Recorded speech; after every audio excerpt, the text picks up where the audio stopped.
My sister cheated with my husband and my family chose her. Years later they begged for help, but I silently let karma decide their fate. I grew up in a middle-class family in the Midwest. You'd think that would mean we were pretty normal, but when it came to favoritism, my family made it painfully obvious who the star of the show was, and it wasn't me. My sister Veronica, 30, female, was the golden child. She was blonde, confident, and the apple of everyone's eye. I'm not saying she didn't deserve some of the attention, she was talented in her own ways. But the way my parents treated her compared to me, it was like night and day. I can't even remember a time growing up where I didn't feel like the backup plan. Let me give you a few examples. When Veronica decided she wanted to take ballet lessons, my parents signed her up at the best dance studio in town. They'd sit through her rehearsals, buy her all the fancy gear, and take her out for ice cream after every recital. Me? I wanted to join an art class when I was 10. I was super into sketching and begged my mom to sign me up for a local program. She told me, maybe next year, sweetheart. We're stretched thin right now. Next year came and went, and guess what? No art class. Instead, Veronica got piano lessons. Then there was the whole birthday thing. For Veronica's 16th birthday, my parents got her a car, not brand new or anything. It was a used sedan, but still a freaking car. When I turned 16, I didn't even bother asking for something like that. What I got was a small cake from the grocery store and a card that said, "We're so proud of you, Elena." Proud of what? Surviving another year as the family's invisible child? Graduation was the same story. When Veronica graduated high school, my parents threw this big party. They rented out a banquet hall, invited half the town, and made a huge deal out of it. When it was my turn, we had a small barbecue in the backyard, and it felt more like a let's get this over with kind of event. My dad actually said, "Well, we already did the big party for Veronica, so this is just more low-key." What really stung was how they handled college. I worked my butt off in high school. I had straight A's, volunteered, and got into one of the top programs for fragrance chemistry. It was my dream to create custom perfume. When I told my parents the good news, they looked underwhelmed. My mom was like, "That's great, but we can't help much with tuition." Veronica's MBA payments are still a lot. Veronica had moved back home after college because she didn't land her dream job right away. My parents bent over backward to make her comfortable. They turned the guest room into her temporary space, aka her second apartment, helped her with her bills, and even paid for her to go to a coding boot camp. Meanwhile, I worked 2 part-time jobs to afford school and rent. No help, no handouts, just me grinding it out while they acted like Veronica's personal cheerleaders. When I came home to visit every now and then, little things showed how much they favored her. Veronica would casually mention she needed new clothes for a job interview, and my mom would take her on a shopping spree. I'd save up to buy a single pair of jeans, and my mom would say, "Oh, didn't you just buy clothes last month?" Or if I needed a ride somewhere while I'm in town, they'd act like I was asking for the world. But when Veronica wanted to borrow the car, no hesitation. There was also this weird habit my parents had of brushing off my achievements. When I got an internship at a local fragrance company, I was so excited to tell them. I called during dinner, and my mom's first response was, "That's nice. Did you hear Veronica has a second interview for that marketing job?" Like, cool, but can I get 5 seconds to talk about my life? I remember one Christmas that really solidified how much of an afterthought I was. My parents always went all out with gifts for Veronica, designer bags, gadgets, you name it. That year, she got this expensive new watch and a custom leather bag for work. I got socks and a $25 Target gift card. And the worst part? They acted like it was equal. My mom literally said, "We spent the same amount on you both." Sure, Jan, the favoritism wasn't just annoying, it messed with my self-esteem. I constantly felt like I wasn't good enough, like no matter what I did, Veronica would always be the one they cared about more. And the thing is, Veronica didn't seem to notice or care. She'd bask in the attention, and I'd just exist. It wasn't until I was older that I realized how much this dynamic shaped me. I worked harder than I probably needed to because I felt like I had something to prove. I wanted to be seen, to matter. But at the same time, I learned to be independent because I couldn't rely on anyone else, not even my own family. I don't think my parents were trying to be cruel. I think they just genuinely believed Veronica needed more attention because she was more. Whatever, more outgoing, more ambitious, more their idea of success. But it doesn't make it right. I'm sharing this now because I know I'm not the only one who grew up feeling like the second choice. And if you've been there, just know you're not crazy for noticing it, and you're not alone. Anyway, during my final year of school, I was juggling a million things, classes, 2 part-time jobs, and an internship. One of my jobs was at a boutique perfume shop in the city. It wasn't glamorous, but I loved it.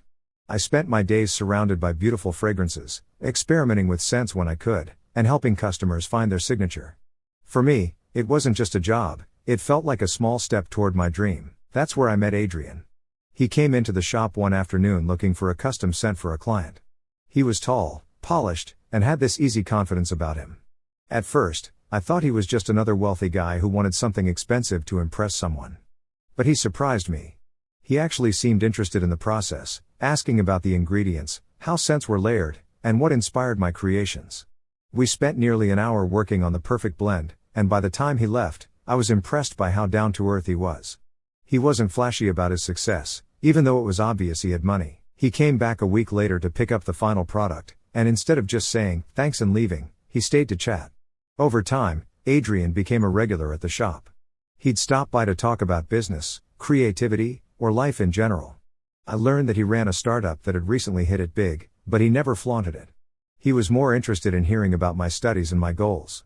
No one had ever taken that kind of genuine interest in me before, not my family, not anyone. Eventually, he asked me out. I remember being so nervous because I didn't know if I was ready for anything serious. I had so much going on, and the idea of dating someone like Adrian felt intimidating. But he made me feel at ease. He didn't care that I was still a student working 2 jobs.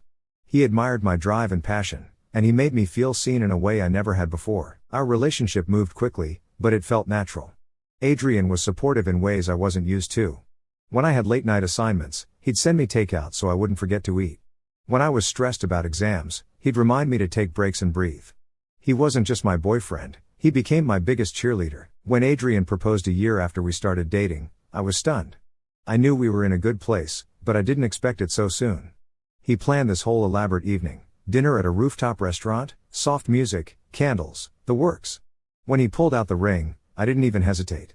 I said yes because I finally felt like I was someone's first choice. Of course, when I told my parents, their reactions were predictable. My mom barely acknowledged the engagement before saying, "Wow, Adrian must be doing well. I hope he's taking good care of you." My dad's response was similar, "Well, at least you won't have to worry about money anymore."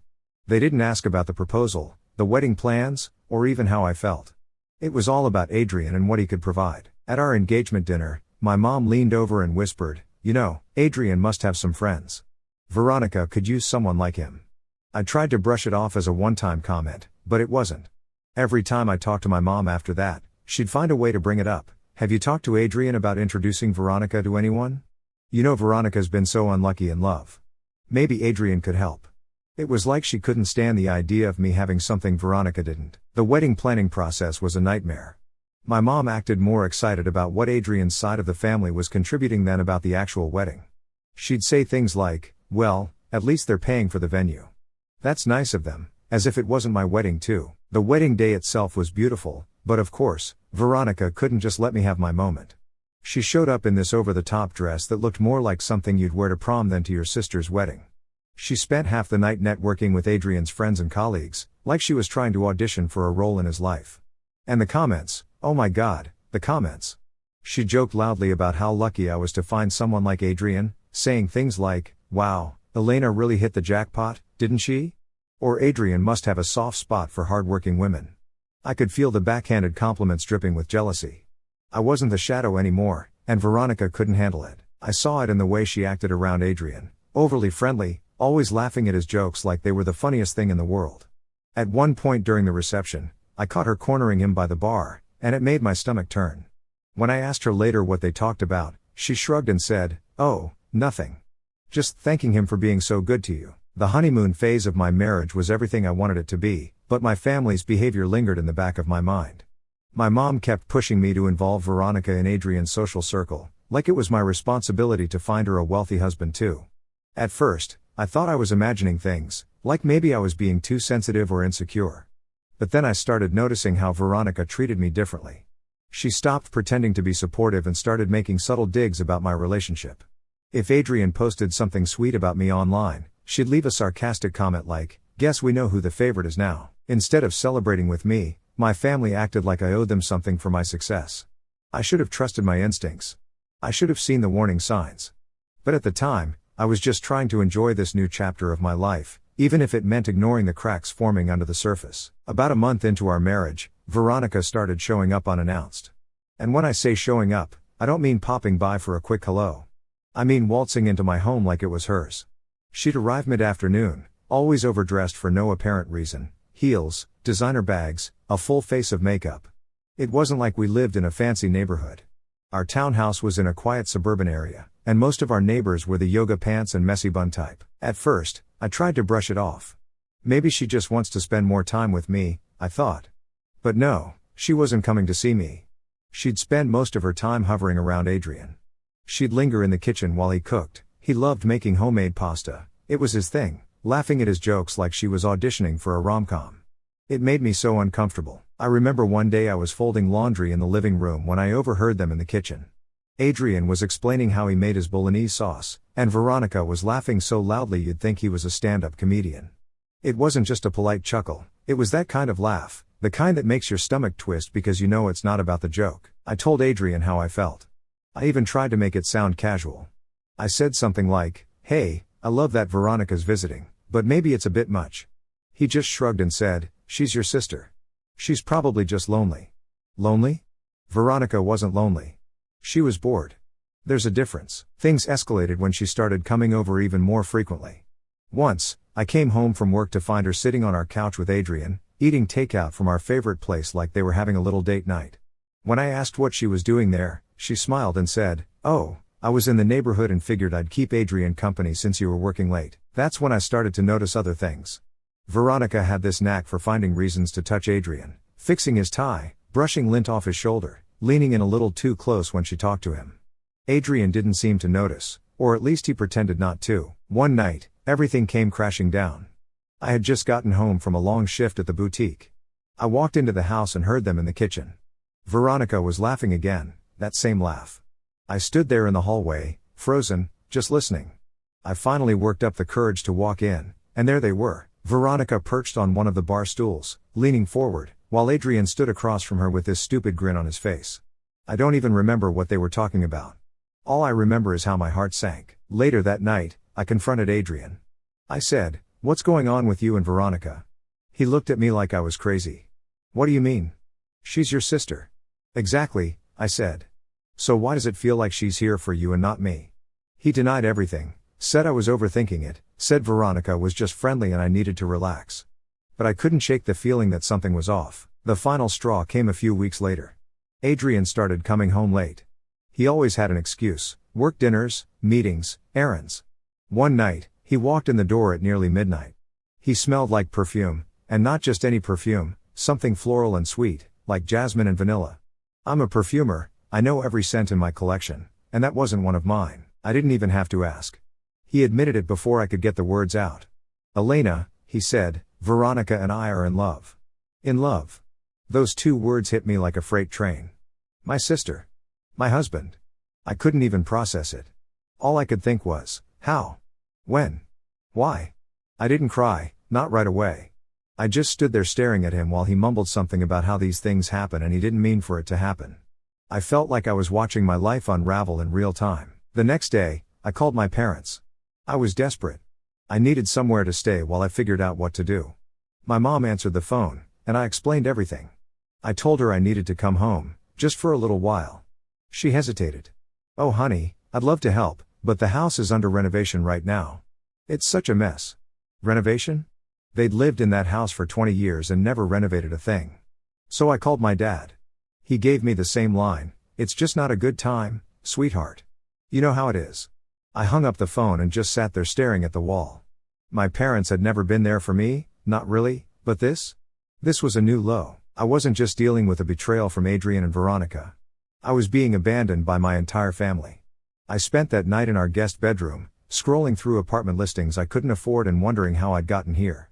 I felt completely alone. It took weeks of overthinking, replaying every conversation, every interaction in my head, for me to finally put the pieces together. My parents had known about Veronica and Adrian's affair the whole time. They weren't just passively unaware, they had actively supported it. At first, I didn't want to believe it, who would? But the signs were all there, glaringly obvious now that I looked back. My parents brushing off my calls when I begged for a place to stay, my mom's vague excuses about the renovation, my dad's awkward tone like he was trying to avoid saying too much. They hadn't been protecting me, they'd been protecting her. Veronica, their golden child, could do no wrong in their eyes, even when she stabbed her own sister in the back. They still prioritized her comfort over my pain. They didn't want me moving in because it would have been too messy for them. They didn't want to deal with the fallout of their blatant favoritism. I filed for divorce, and the process went quick as Adrian had already had me sign a prenup before marriage, so he ensured I walked away from this marriage with nothing. After everything fell apart, I was desperate for some kind of support, so I reached out to his parents. I didn't do it to air our dirty laundry, I just wanted to let them know what happened and maybe find some clarity. His mom was surprisingly kind to me, even admitting that she had her doubts about Veronica from the start. But apparently, Adrian didn't see it that way. He found out I had contacted his family and accused me of trying to turn them against him. He claimed I was stirring up drama and ruining his reputation, which is ironic, considering the mess he made. As if that wasn't bad enough, Adrian took things a step further. It wasn't enough that he had destroyed my trust, my marriage, and my family. He decided to ruin my career too. I found out when I showed up for work at the boutique one morning, only to be called into the manager's office. My boss, who had always been supportive, suddenly couldn't make eye contact. She handed me a final paycheck and muttered something about restructuring and how things weren't working out. It didn't make sense until a coworker let it slip later. Adrian had spoken to the owner, claiming I was causing drama that was bad for business. I was furious. I wanted to storm into his office, scream at him, demand answers. But I didn't. What was the point? He wasn't worth it. For days, I sat in my new tiny apartment, staring at the walls and wondering what I was going to do. Rent was due soon, and without a job, I had no idea how I was going to pay it. I felt like the universe had ripped away everything I'd worked for. But then, one night, something clicked. I was scrolling through Instagram, looking at pictures of people I didn't even know living lives I couldn't afford, when I stumbled on a post about small businesses. It was a woman who had started her own candle-making company out of her kitchen. She talked about how she'd turned her passion into a career and built something from the ground up. I sat there holding my phone and thought, why not me? I had always dreamed of starting my own perfume line, but I'd kept pushing it aside because I didn't think I was ready. Well, if there was ever a time to take a risk, it was now. I had nothing left to lose. I took out a small loan, just enough to cover the basics, and used what little savings I had left. My apartment became my workspace. Word started to spread. One day, a small beauty blogger with a decent following posted a review, raving about how unique my scents were. Overnight, my Instagram blew up. The second year was a turning point. I started getting inquiries from boutiques that wanted to carry my perfume. I rented a studio in town, a far cry from working at my dining table. It wasn't much, just a room with enough space for my supplies and a little corner to meet clients. I even hired an assistant to help with the growing workload. By the end of that second year, I was profitable, not just scraping by, but actually making enough to live comfortably and plan for the future. My perfumes were being talked about in small magazines and blogs, and customers from all over the country were placing orders. This business wasn't just a way to pay the bills, it was my way of taking back control of my life. Every bottle of perfume I created felt like a small victory, a reminder that I was capable of building something beautiful from the ashes of everything I'd lost. Then, out of nowhere, on one of those rainy, miserable afternoons where you just want to curl up with a cup of coffee and not deal with anyone, I was in my studio packing up an order for a small boutique in Seattle when I heard the bell on the door. At first, I thought it was Mia, my assistant, coming back from the nearby Starbucks, or maybe a customer wandering in to browse. But nope, it was her. Veronica. And she had a baby in her arms. I just froze. She looked awful. I mean, we're talking messy bun, dark circles, soaked through coat, and a baby bundled up in a onesie that had seen better days. For a second, I thought I was imagining it, because why in the world would she be here? But nope, it was real. Elena, she said, her voice all shaky. I didn't know where else to go. I just stood there staring at her. It had been 2 years, 2 whole years since I'd last seen her. The last time was at some family gathering where she and Adrian were parading around like the king and queen of everything. Now she looked like life had kicked her down a few hundred notches. What do you want, Veronica? I asked, trying to keep my voice calm. She shifted the baby in her arms and gave me this pitiful look. I need help, she said finally. Adrian left. I don't have anyone else to turn to. I swear I almost laughed. Adrian left her? Wow, shocking. Who could have predicted that one? Literally everyone except her. Adrian left you? I said, raising an eyebrow. Gee, I wonder why. She winced but didn't argue. Elena, please. I know I've made mistakes. I know I hurt you, but I'm desperate. I have nowhere else to go. And then she said it. This is your nephew, she added, motioning to the baby. Don't you want to meet him, my nephew? Right.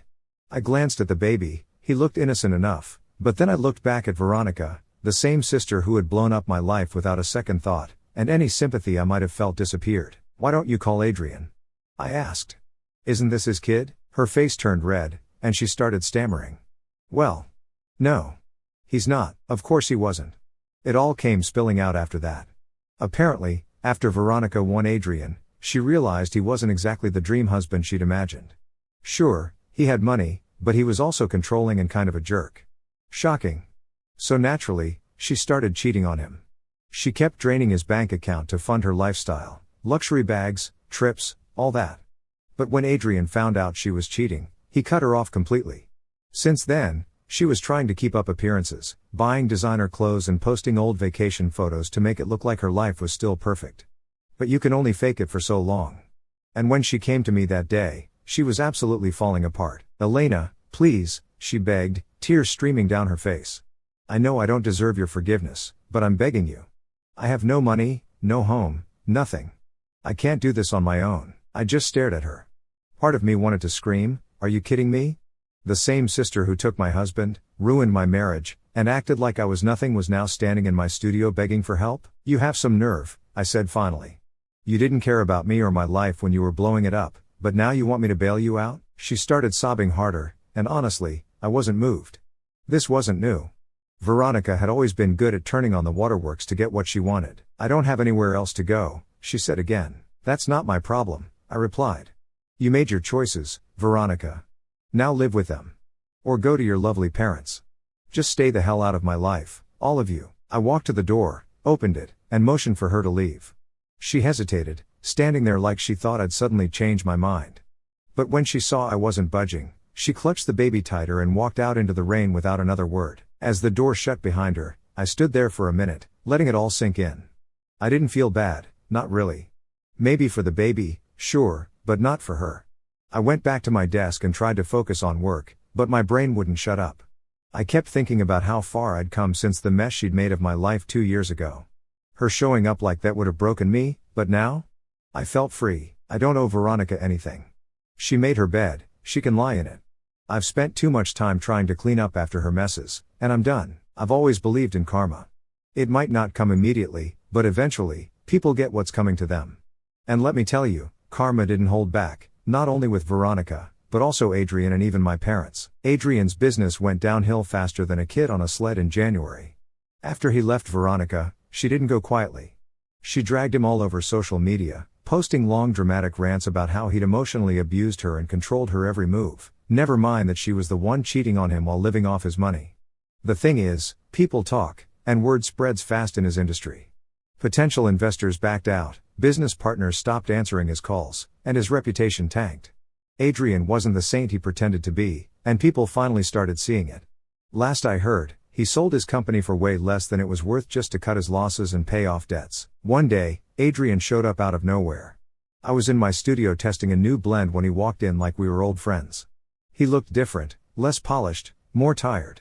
He had this sad, almost desperate energy about him.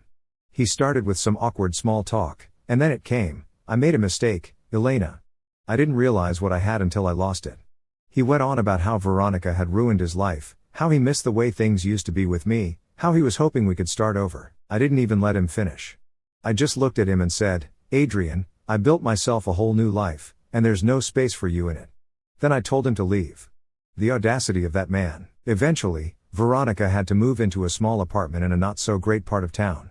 She now works at a call center, the kind of job she used to mock people for having. She spends most of her time ranting on social media about how unfair life is, blaming everyone but herself for how things turned out. The worst part?